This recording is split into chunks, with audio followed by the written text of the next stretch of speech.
A man once showed up at the Chabad house of an esteemed colleague of mine, Rabbi Ferris, and he expressed interest in converting to Judaism. Rabbi Ferris stopped what he was doing and invited the stranger in for tea. The man proceeded to tell Rabbi Ferris that just a few short weeks prior, he had been in a very dark place, and he had actually planned to take his own life.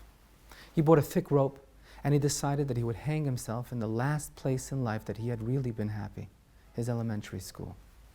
On a Friday night, when school was out, he drove over to Emerson School. And as he got out of the car, it suddenly dawned on him that the children would return to school on Monday and might see his dead body before the police would arrive. I couldn't do that to them, he told Rabbi Ferris. So I began walking aimlessly about the neighborhood, looking for a secluded place where I could end my life without traumatizing the children. Eventually, he found the perfect place, a small dog park in a residential neighborhood with a large oak tree in the corner. As he tied the rope around the branch, his ears suddenly picked up the heartwarming sounds of happiness. He looked up. The entire neighborhood was dark, as it was very late, and all the lights were off. But there was this one house across from where I stood that had light and life streaming forth from its open windows. And as I peered closer, I saw that they were Hasidic Jews, and the table was laden with all sorts of delicious-looking food. The guests were singing, they were laughing, they were connecting, they were smiling. And at that moment, I felt something shift deep inside my heart. The man began to cry, and he leaned forward to Rabbi Ferris and he said, "Rabbi, it was a miracle. At that moment, God reached out, touched me, and told me there was still happiness and light waiting for me in my life." Rabbi Ferris replied, "Was that house on Claremont Boulevard by any chance?" The man stopped crying. His face went blank with shock. "How did you know that? I never approached the house. I ran away that night and never told anyone what had happened. No one in the world knows which block that happened on. How do you?"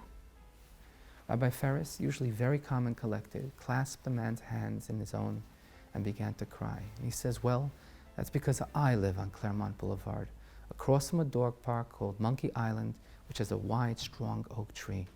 You are standing in front of my house, and every Friday night we leave our windows open in the hope that the world hears the sweet sounds of Shabbos." 1 year later, Rabbi Ferris was dancing hand in hand with that man as they celebrated his Jewish wedding. And this, to my mind, my friends, is one of Hanukkah's most profound messages. You see, the Jewish way of influencing the world was never through proselytizing, but through personifying our highest ideals and values. We influenced every society and civilization, every country and culture we passed through, not through the power of our arguments, but through the presence of our example. Not through the dominant hands of Esau, but through the still voice of Jacob, whose silence speaks louder than 1,000 words. Our very mission statement was to be a light, not a lord, unto the nations. Hence, we might say that we Jews were called upon to be history's menorah, humbly shining and exposing the divine light in everyone and everything.